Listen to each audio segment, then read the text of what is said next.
There is a hole in the ground beside the sea that can swallow a warship whole. It fills with water, takes a vessel the length of 3 football pitches inside it, then empties, leaving a 60,000-ton ship sitting in the dry air on wooden blocks, as if the ocean had stepped aside. There are only so many of these on Earth, big enough to take the largest ships. You can count the ones that can handle a supercarrier on your fingers. And when one of those ships needs work, the entire schedule of a navy can hinge on whether a slot is free. Here is the strange part. That dock is worth almost nothing on the day nobody needs it, and almost everything on the day 2 ships need it at once. Because a dry dock does not sell repairs. It does not sell steel or labor or engineering. It sells one thing, and that thing is a place in a calendar that cannot be copied, moved, or expanded. You are not buying a structure. You are buying the rarest slot in the maritime world, and the entire economics of this asset come down to whether that slot is full. Let me open the ledger. Because once you understand that a dry dock sells time rather than work, the whole business inverts. The engineering, the pumps, the cranes, all the impressive machinery turns out to be almost beside the point. What matters is a number on a calendar and whether somebody is willing to pay a fortune to occupy it. What a dry dock actually is. Strip away the mystery, and a graving dock is simple to describe and monstrous to build. It is a basin cut into the ground at the water's edge with a gate at the sea end. Open the gate, flood the dock, float the ship in. Close the gate, pump out the water, and the ship settles onto a carefully arranged bed of blocks. Now the entire underwater half of the vessel, the half you can never reach while it floats, is standing in the open air, ready to be worked on. That is the whole magic. A dry dock is the only way to get at the bottom of a large ship. And the bottom of a ship is where the most important and most expensive work lives. Hull plating, the propellers, the shafts, the valves that pass through the hull, the coatings that keep the sea out. None of it can be touched while the ship is afloat. So every large vessel on Earth, warship or merchant, must periodically come out of the water, not because the owner wants to, because survey rules and physics demand it, and the only place that can happen is a dock big enough to hold it. Which is why this hole in the ground is one of the most quietly powerful assets in the maritime world. Powerful and almost invisible. Nobody photographs a dry dock for a postcard. It has none of the romance of the ships it serves. Yet those ships are entirely dependent on it, and a navy or a shipping line that loses access to one has a problem money cannot quickly solve. The slot is the asset. Here is the idea that changes how you see the whole business. A dry dock can hold 1 ship at a time, sometimes 2 smaller ones, but for a large vessel, 1. And that ship might sit in the dock for weeks or months while the work is done.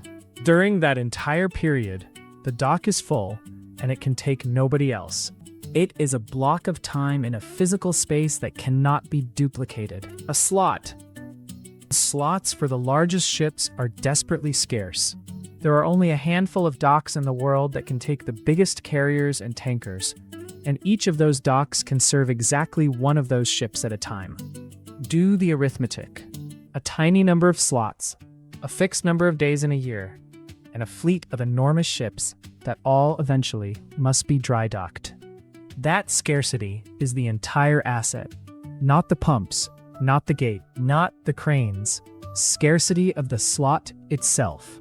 It is worth pausing on how unusual that is. In almost every business, you compete on being better, cheaper, faster, more modern. A dry dock competes on existing at all.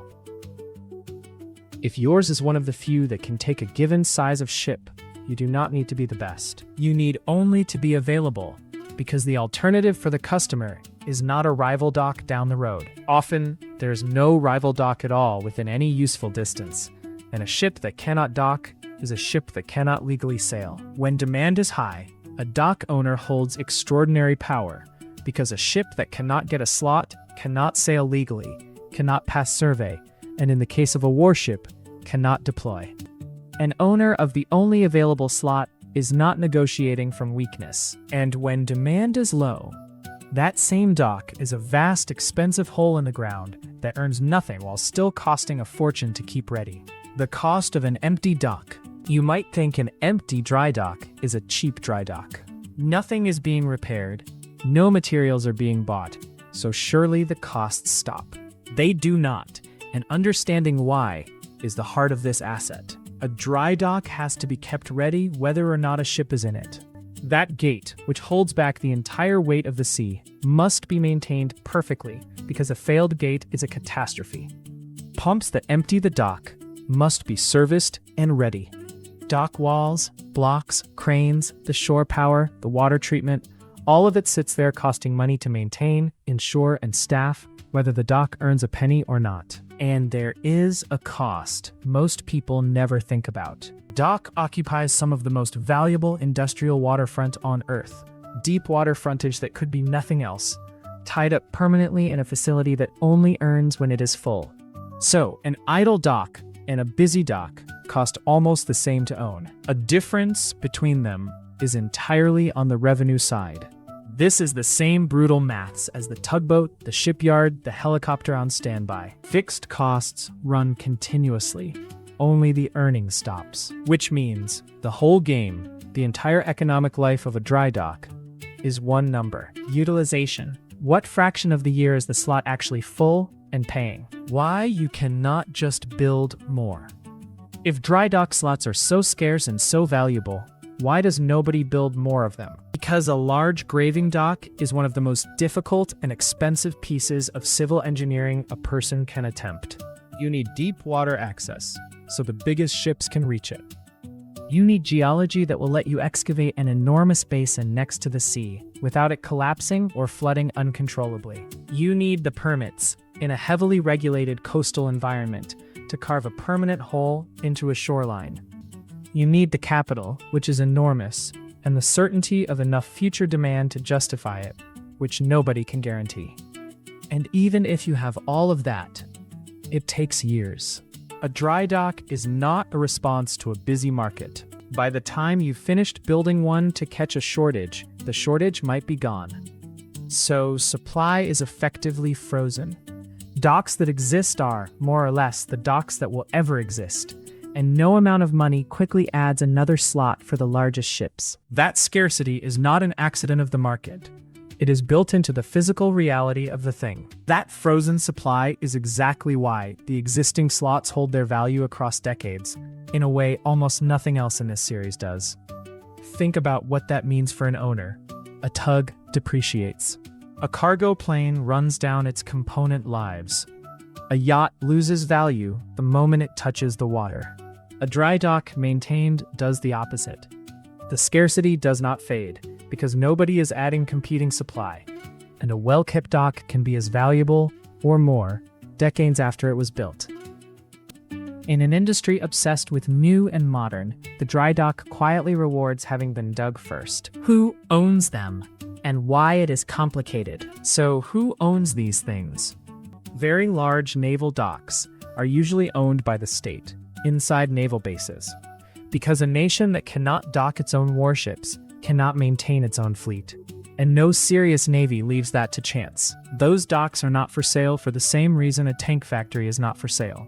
They are strategic capability, not commercial property. Commercial graving docks exist too, owned by shipyards and ship repair companies, and these do trade as part of a yard or a business. They come with everything a shipyard comes with: workforce, environmental liability, the regulatory burden, and the deep dependence on a flow of ships needing work.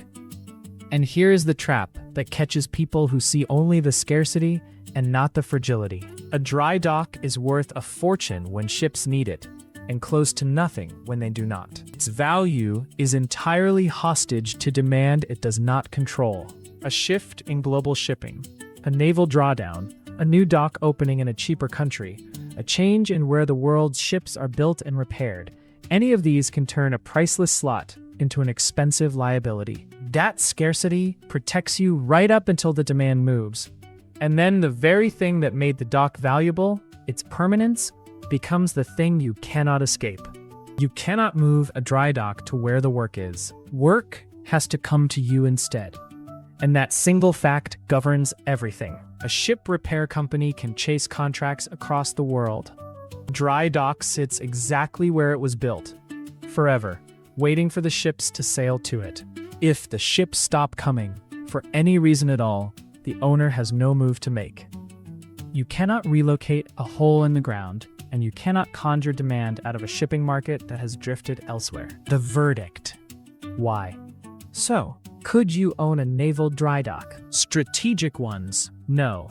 Like the tank factory, they are held by nations as capability, not sold as property, because a country does not hand over the one place it can maintain its own warships. A commercial dock, in principle, yes, but only as part of a shipyard or repair business, with all the weight that carries, and only if you understand that you are buying a bet on utilization, not a guaranteed gold mine. Good years are extraordinary. The slot sits booked solid, months or years in advance. Ships wait for your dock because there's no alternative. You name your terms because the vessel in front of you cannot sail without you, and every day the dock is full is a day earning at a rate that reflects genuine scarcity. And the bad years are exactly as severe. Orders thin, the slots sit empty, and the dock becomes what it physically is, a colossal hole in expensive ground, its gate and pumps and walls all demanding maintenance, while nothing comes in to pay for them. That scarcity, which felt like a fortress, becomes a cage, because you own a fixed asset in a fixed place, and the demand has quietly moved somewhere else. Same dock. What separates them is a calendar, and whether it is full. Most assets in this series are things. A tug, a plane, a yard full of machines. Dry dock is not really a thing at all. It is an absence, a carefully engineered emptiness, a hole the sea is allowed into and then pushed back out of. It produces nothing on its own. It builds nothing. What it offers is access, the one place a giant ship can be lifted clear of the water it can never otherwise escape. Because so few of those places exist, and because no more can be quickly made, that access is worth almost anything on the days it is needed. You are not buying a dock. You are buying the only door big enough for a warship to walk through, and then hoping every single year that enough of them need to walk through it.